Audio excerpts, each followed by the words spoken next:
Back in April 2021, the second movie in the new DC animated universe, now known as the Tomorrowverse, was released by the name Justice Society World War II. In this movie, we were introduced to Barry Allen, but also the Tomorrowverse's version of Earth 2, in a movie full of what I at the time considered to potentially be setting up Crisis on Infinite Earths. Between Kamandi being there and giving Clark the Superman costume, telling him he needs to stop what's coming, or the vagueness of the Dr. Fate dialogue, or the fact that the main villain is Pirate, or at least a version of him, I've thought since the release of that movie that that is what the Tomorrowverse is leading into, and now that's been officially confirmed with the announcement of one of the two 2024 DC animated movies alongside an adaptation of another famous 1986 comic, Watchmen, as what might just be the culmination not just of the Tomorrowverse but of the entire line of DC animated movies in Justice League Crisis on Infinite Earths. So there's a lot to discuss here since we don't yet know what this movie will focus on. It might be fully focusing on the Tomorrowverse or its own contained multiverse, of which at least two universes have been explored,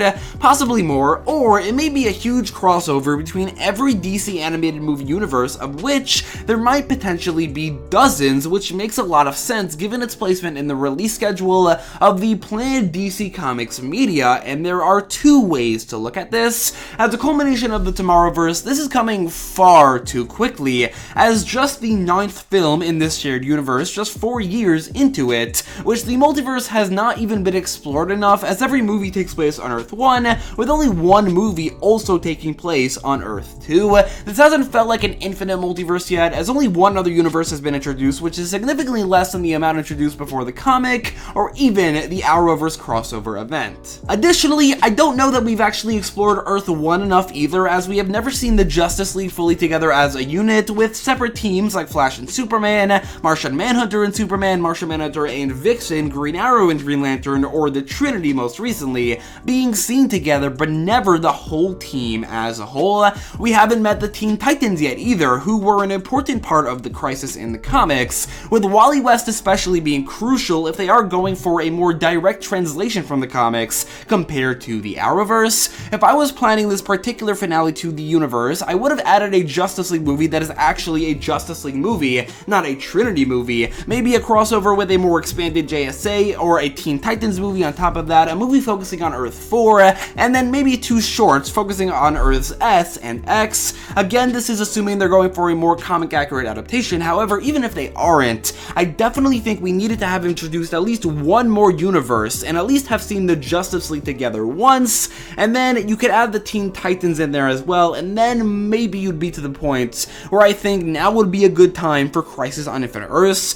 The DC AMU lasted a little bit longer than this, and I think it needed the same amount of time to get to this particular event. So yeah, as a culmination of the Tomorrowverse by itself, I definitely think Crisis on Infinite Earths is coming a bit too soon. However, I have a particular inkling that that may not be what this movie will be about. 2024 will be a substantial transition year for DC. It'll be the first year since 2016 to not have any DCEU movies, barring a Aquaman and the Lost Kingdom delay, as that universe is being replaced by the DCU, which won't have its first film release until 2025 with Superman Legacy. What's important about that is that James Gunn has been very adamant about the importance of the DCU bringing a new level of interconnectivity, not just to the movies, but also to the live-action TV shows and everything else, from animated shows like Creature Commandos to even video games, but also what's important for this video, animated movies. In talking about animated movies, Gunn has said that they plan on making some that take place in the DCU,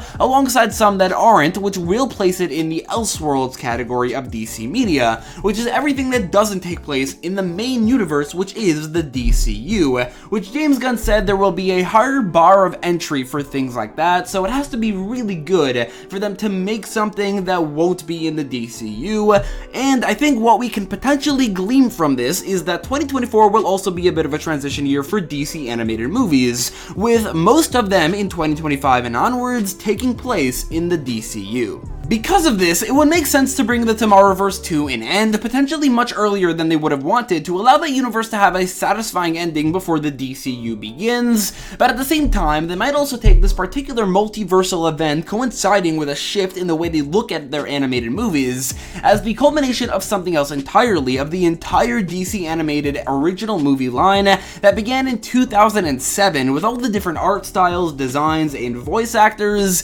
that define the various incarnations of the animated DC universe of the last 16 years, coming together for one final event. The Tomorrowverse seems to be the actual canonical replacement for the DCAMU, but for this concept to work, they'd have to reveal that the DCAMU, their biggest interconnected animated movie universe, still exists in a slightly altered form, and that Constantine House of Mystery, for example, doesn't actually take place in the Tomorrowverse, but in the remade DCAMU, which is simply another universe in the multiverse. Now, the movie will probably be 90 minutes like all these movies are, so unless it gets a second part, and by the way, there are rumors that this won't just get a second part, but an entire trilogy, which I think would be ideal for a story like this one. However, if it doesn't, which has not been confirmed, I'm assuming there won't actually be room to give all the different universes a large role, but if nothing else, they could take the same approach as the Arrowverse, with all these older universes appearing in cameos being destroyed by a wave of antimatter, with a handful of non-Tomorrowverse characters being given a large role in a Tomorrowverse-focused movie.